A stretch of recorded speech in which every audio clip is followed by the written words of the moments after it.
Hola a todos, bienvenidos a esta grabación sobre la plataforma de Internet de las Cosas de Urbaser, que forma parte del evento Global Azure Bootcamp 2019.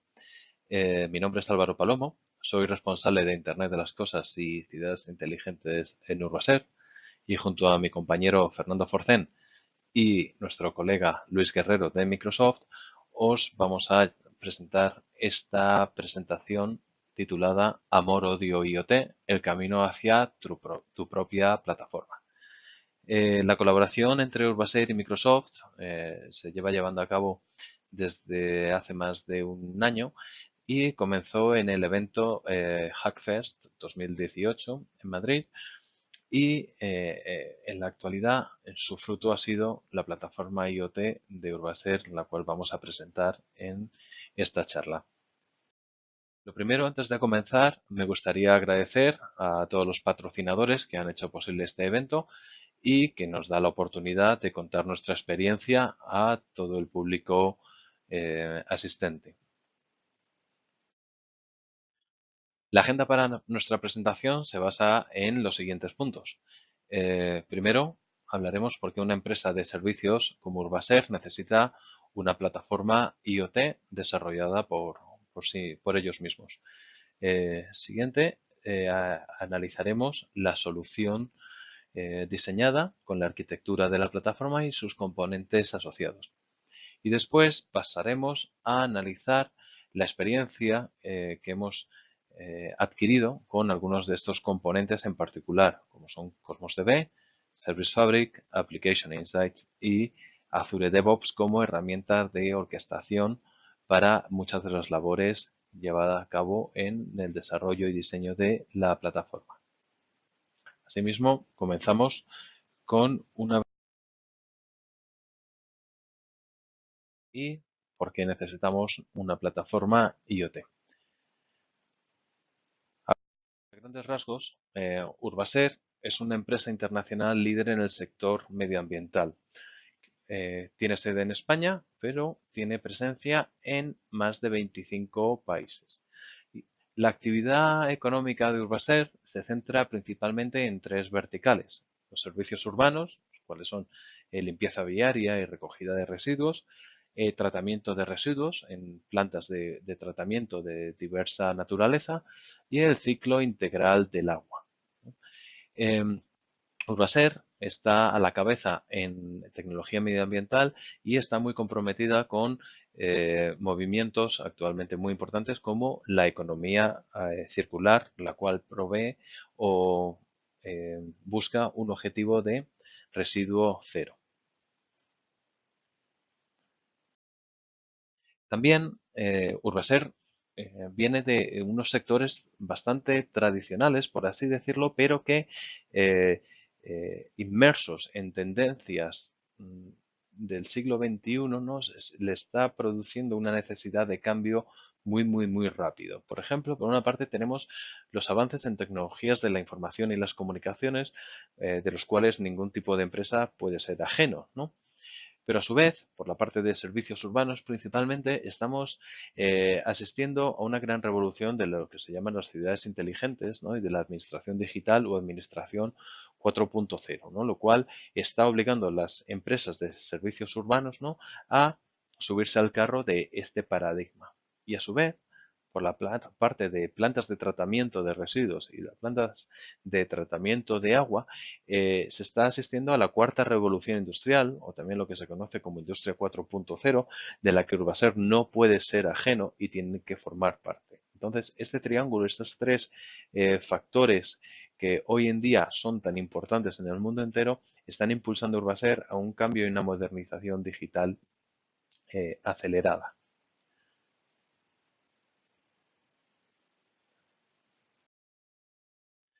¿Por qué necesita Urbaser una plataforma de Internet de las cosas propia? Bueno, Urbaser cuenta con decenas de miles de activos alrededor del mundo. Estos activos son vehículos, son maquinaria que se encuentra en las plantas de tratamiento de residuos o de agua, o son activos que se encuentran dentro de la ciudad, como pueden ser contenedores, contadores de agua, electroválvulas, etcétera. Y de cara proveer servicios inteligentes en cualquiera de estas verticales, se necesita extraer información de estos activos. Y aquí es donde entra la tecnología y el mundo del Internet de las cosas, ¿no? Para extraer información y enviarlas a una plataforma IoT donde se pueda sacar valor de negocio de ellos.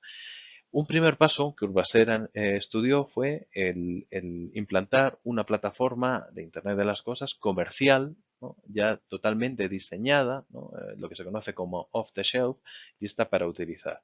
Pero el resultado de esta búsqueda fue que las plataformas analizadas eran poco flexibles y estaban centradas normalmente en un nicho o en un tipo de actividad de negocios, ¿no? Pero Urbaser, al tener 3 actividades, las cuales son bastante distintas entre sí, no encontraba una plataforma que proveyera una solución a todo esto. Aparte de eso, se necesitaba una plataforma con una tecnología subyacente que permitiera una gran escalabilidad, porque como ya hemos visto, Urbaser tiene decenas de miles de activos en todo el mundo, decenas de miles si hablamos de vehículos o de maquinaria industrial, pero si hablamos de activos urbanos, como pueden ser contenedores, pues aquí ya estamos hablando de centenas de miles o incluso de millones, ¿no?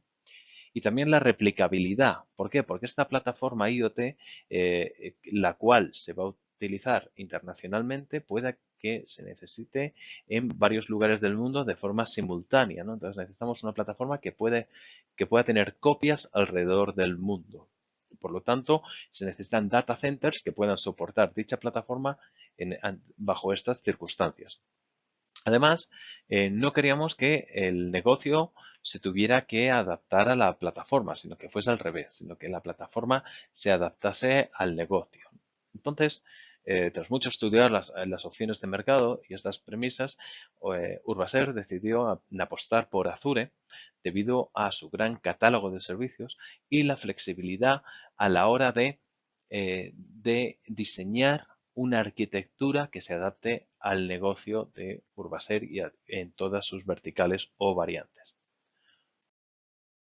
En definitiva, el objetivo, como bien se ha dicho anteriormente, es interconectar todos los activos de Urbaser, vehículos, plantas de tratamiento de residuos o de agua, activos urbanos como contenedores, contadores de agua, electroválvulas, a una plataforma IoT que sea capaz de llevar a cabo la ingesta masiva de información generada por estos dispositivos, porque en algunos casos son dispositivos IoT puros y duros que transmiten muy poca información muy pocas veces al día, pero en otros casos, como en los vehículos o las plantas de tratamiento, la cantidad de información es bastante grande y con grandes volúmenes al día.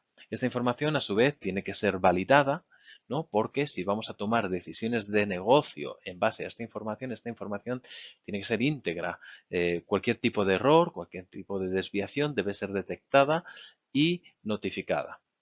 Y luego tiene que ser capaz de procesar con motores en tiempo real dicha información, bien para la generación de alertas, por ejemplo, o bien simplemente para transformar esa información en un formato necesario para ser consumido como por otras, por ejemplo, aplicaciones corporativas, plataformas ciudad o por front-ends IoT, ¿no? Diseñados para visualizar y analizar la información.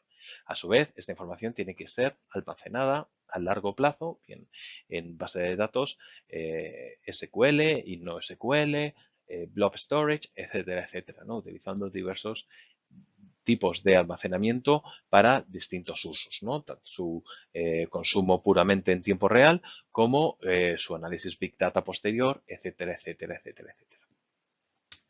Con todo esto y esta introducción, doy paso a Luis Guerrero de Microsoft, colaborador nuestro, para que os cuente un poco más la motivación detrás de la elección de Azure y de los servicios que conforman la plataforma.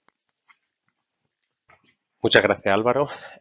A continuación, vamos a hablar un poco de cuáles son los diferentes que Urbaser ha utilizado a la hora de crear esta aplicación en Azure. Como comentaba Álvaro, una de las principales necesidades que tenían era crear una plataforma desde cero, que la plataforma fuera completamente nativa en la nube, que utilizaran servicios PaaS, servicios que no les tuvieran que ser administrados, que fueran basados en máquinas virtuales, sino que Urbaser se centrase en lo que es el core de su negocio, que sería crear y mantener esa plataforma.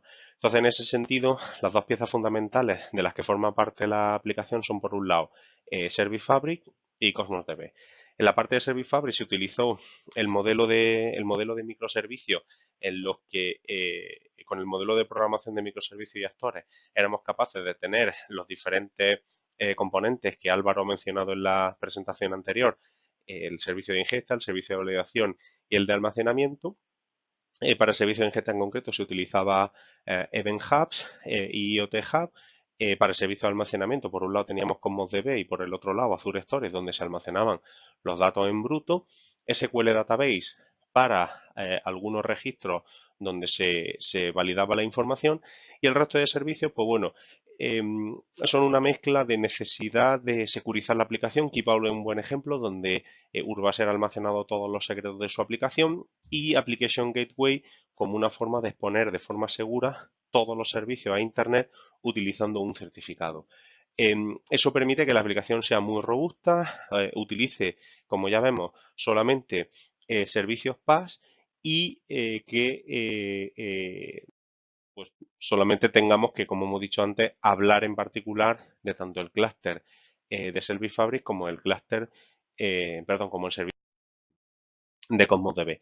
También una mención especial al tema de Application Insight y Azure DevOps, porque durante este año y medio de desarrollo, Application Insight ha sido una parte fundamental que ha permitido a Urbaser identificar todos los problemas que nos hemos ido encontrando sobre la marcha, con una cantidad, podemos decir, excesiva de telemetría que hemos enviado, pero que al principio nos permitía identificar qué estaba pasando. O sea, al final era dar un poco de visibilidad a lo que estaba pasando dentro del clúster, que después obviamente esa telemetría se podía desactivar. También la parte Azure DevOps, que veremos un poco más adelante, porque la necesidad era de pues, ser capaces de crear y destruir los entornos de forma dinámica, dependiendo de diferentes necesidades. Además de, como ha mencionado anteriormente Álvaro, al ser Urbase una empresa internacional, tenían la necesidad de desplegar esos entornos en diferentes regiones de Azure, pues para cumplir con la regulación de los diferentes países en cuanto a privacidad y protección de datos, algo que obviamente con un negocio tan ágil y tan cambiante, pues es una necesidad muy importante. A continuación, lo que vamos a hablar es sobre la parte de cómo debe Service Fabric, y para eso le cedo la palabra a Fernando Forcen de Urbaser. Hola a todos, yo os quiero contar un poco nuestra experiencia con Cosmos DB y contaros un poco los escenarios por los que hemos ido pasando, los problemas que hemos ido encontrando y cómo los hemos resuelto.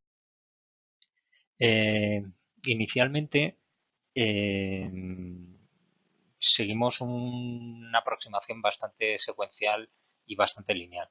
Es decir, toda la información que venía tanto de las plantas como los vehículos llegaba a nuestro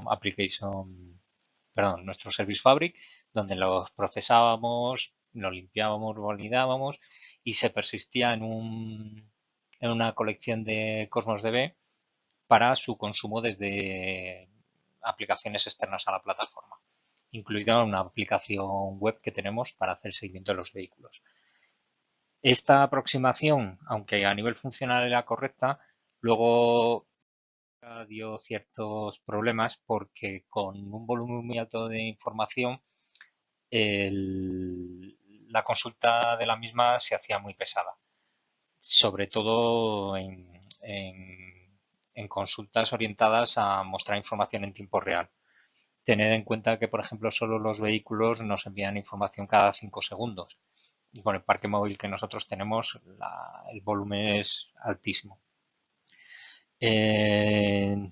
Después de valorar la manera en la que se consumían los datos, decidimos separar la colección de mensajes en dos colecciones.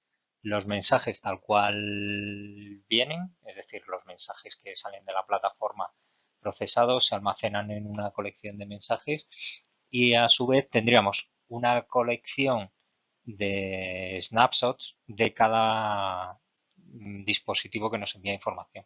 Esto nos permite tener una foto instantánea de la información de la que disponemos de cada dispositivo, y acceder a ella de una manera muy rápida.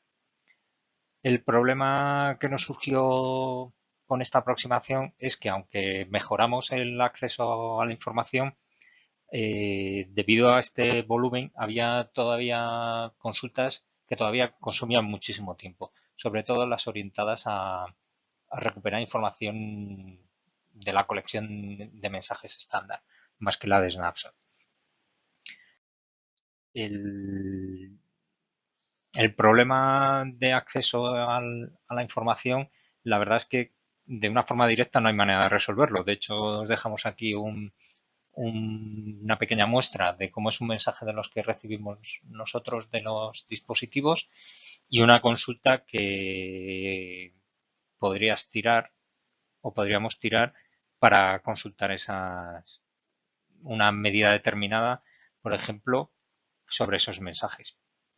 Este tipo de consultas se demoran bastante porque Cosmos DB no está pensado para funcionar como una base de datos relacional y hacer consultas sobre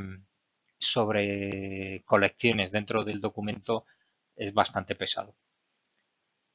Una vez que llegamos a la conclusión de que este modelo de información no nos será útil de cara a explotarla posteriormente, decidimos optar por hacer un procesamiento de la información en el momento de la validación y la ingesta.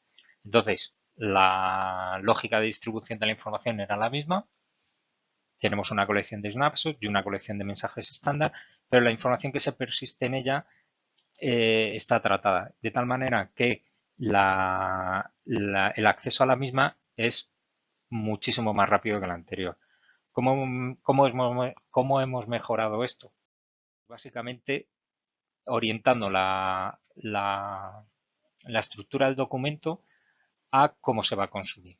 Si os fijáis en la caja de la izquierda, tenéis un mensaje estándar, que es el cómo nos llegan de los dispositivos y es que nosotros tratamos, y un mensaje a la derecha, que es como actualmente lo estamos persistiendo, eh, que es como actualmente lo estamos persistiendo, transformando la información de arrays a objetos. Aunque el cambio no parece muy grande, la manera de acceder a la información cambia sustancialmente y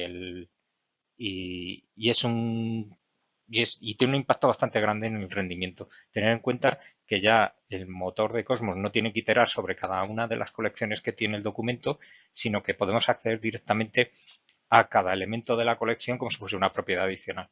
Esto nos permite que si esa propiedad no la tiene el documento, directamente lo va a ignorar y si aparece, no lo va a devolver. Esto hay que tenerlo presente porque Cosmos no deja de ser una base de datos documental y como tal cualquier operación que se salga de lo que es acceder a documentos de forma directa no lo va a gestionar del todo bien. Ahora os quiero presentar un poco Service Fabric y enseñaros también nuestra experiencia durante estos meses y ver un poco lo que hemos sufrido para llegar hasta la solución que tenemos ahora y con la que estamos cómodos y que funciona correctamente. El primer escenario que implementamos era un escenario bastante básico en el que teníamos una serie de microservicios, cada uno con una funcionalidad muy concreta y en principio funcionaba correctamente. El problema que tenía esta aproximación es que al tener una sola instancia y ir pasando los mensajes de instancia a instancia, cuando la demanda era mayor, no teníamos capacidad de cómputo suficiente para cubrir las necesidades de la ingesta.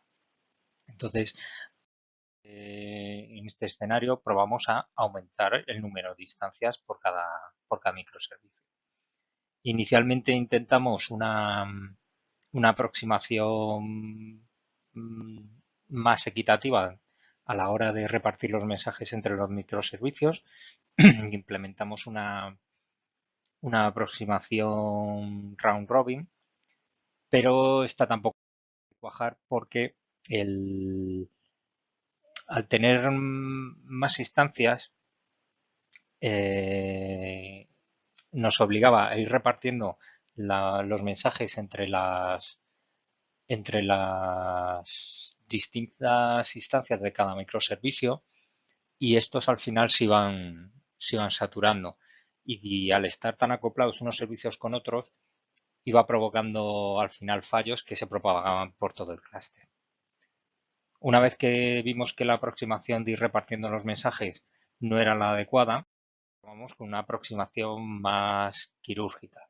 Es decir, teníamos una instancia que era la encargada de procesar un tipo de mensaje en concreto.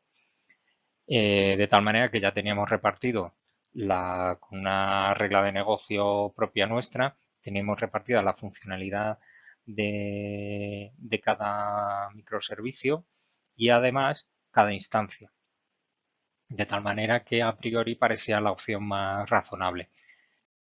También dio guerra porque añadía una complejidad adicional. Para empezar, una complejidad muy alta, porque obligaba a cada servicio, a cada microservicio, conocer la infraestructura del microservicio que iba detrás en el flujo de negocio nuestro. Esto lo hacía estar tan acoplado, generaba un problema bastante importante, sobre todo de cara luego a intentar escalar el servicio en cuestión, creando más instancias o demás. Y además tampoco solucionaba el problema del acoplamiento, porque teníamos el mismo problema. En cuanto se colapsaba una de las instancias, ese fallo se iba propagando hacia atrás y al final colapsaba todo el sistema. Y entonces esto nos llevó al que de momento es la aproximación más estable y más estándar que hemos tenido, que es una implementación que habréis visto en muchos libros, que es utilizar un servicio de colas entre microservicio y microservicio. La ventaja de utilizar este mecanismo son muchas. Principalmente yo encuentro dos que están por encima del resto, y son que cada servicio es una isla y no tiene por qué conocer cómo funcionan el resto de los servicios, ni saber cuántas instancias hay, ni siquiera si son servicios dentro de Service Fabric. Otra ventaja adicional es que los fallos por concurrencia desaparecen. Es decir, el microservicio A deja un mensaje en la cola y sigue procesando más mensajes y sigue escribiendo en la cola. Si el microservicio B, que tiene que procesar esos mensajes, va más lento, no hay ningún problema y el sistema no va a colapsar. Esos mensajes siguen retenidos en el servicio de colas. Esto, además de permitir desacoplar los servicios, genera una garantía de ejecución del mensaje importante, porque ese mensaje nunca se va a perder y genera un buffer que va a permitir a los mensajes ir procesando a medida que ellos están disponibles. En el momento que nosotros veamos que esa capacidad está mermando, es tan sencillo como meter más instancias y el servicio se va a restablecer con total normalidad sin que las aplicaciones que están consumiendo la información de la plataforma o los clientes finales se percaten del escalado. Os dejo de nuevo con mi compañero Álvaro, que os va a explicar un poco nuestra experiencia con Application Insight y Azure DevOps. Bueno, por último, nos gustaría comentaros nuestras experiencias positivas con la utilización de Application Insights y Azure DevOps dentro de lo que ha sido el desarrollo de la plataforma IoT.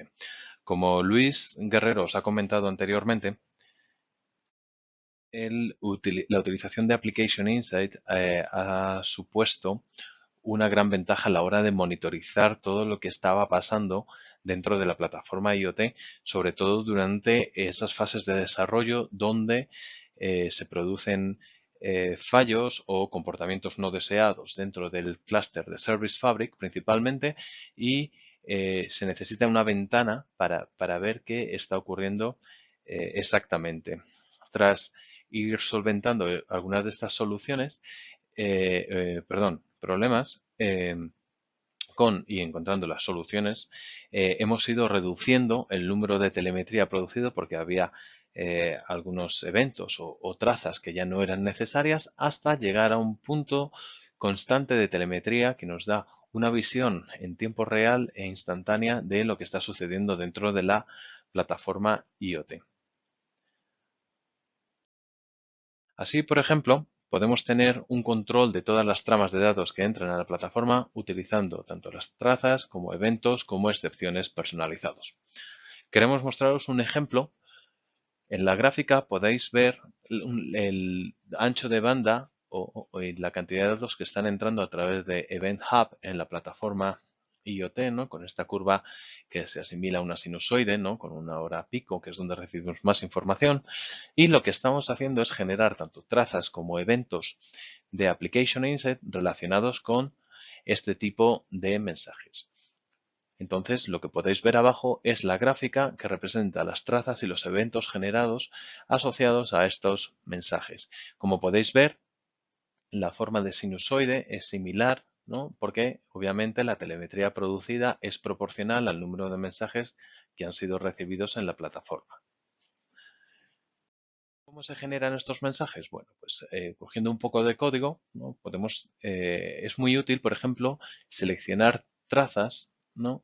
Donde aquí podéis ver un ejemplo donde estamos generando una traza personalizada para los mensajes que vienen mal formados y se reciben dentro de la plataforma IoT. En estas trazas lo que hacemos también es adjuntar dicho mensaje, ¿no? Para dejar constancia de ello y tener un análisis posterior.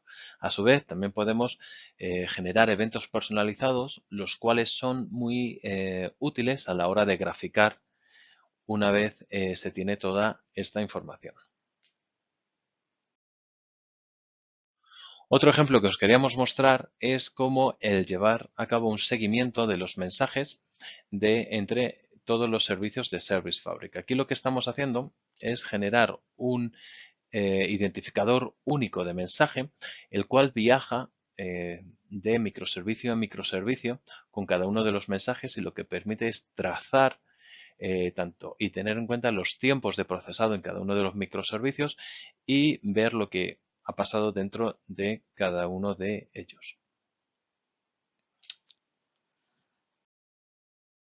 Y así, por último, llegamos a la parte de Azure DevOps.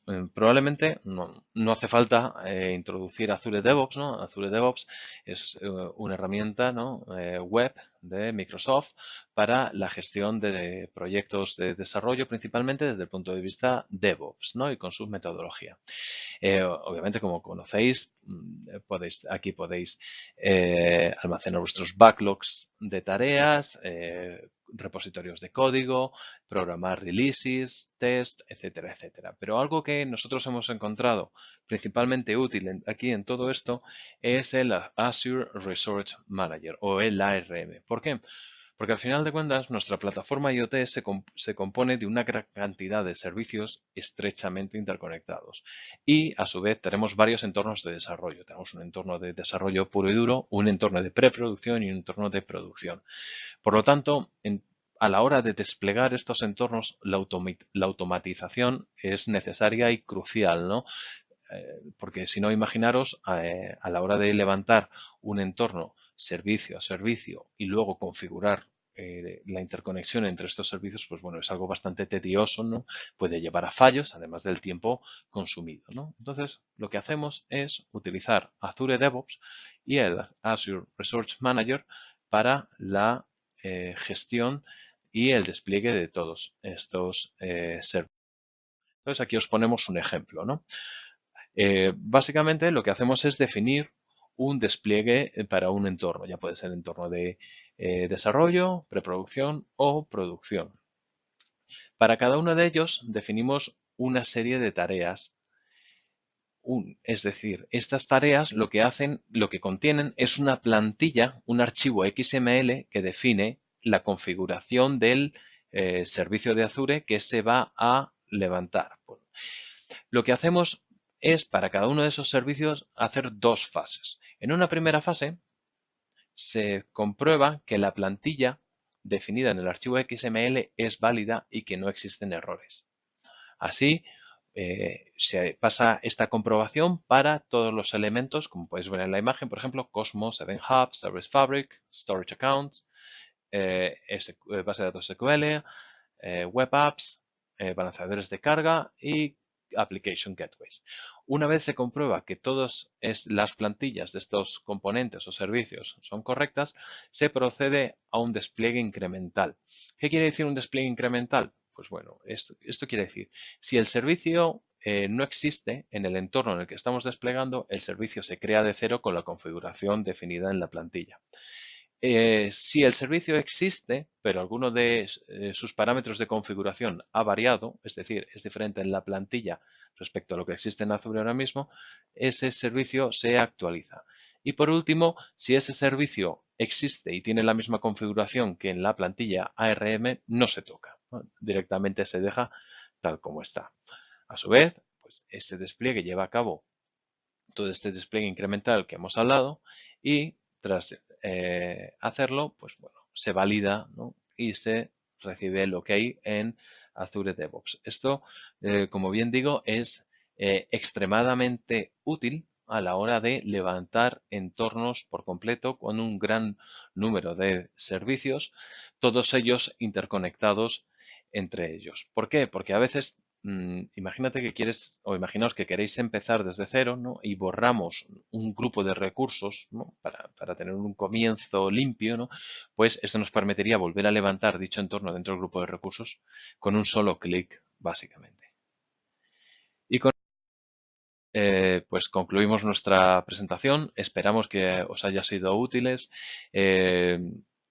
estos consejos y estas experiencias que hemos querido transmitir. Y bueno, de nuevo agradecer la oportunidad de colaborar en este evento y bueno, esperamos que sea de vuestro agrado. Un saludo y muchísimas gracias.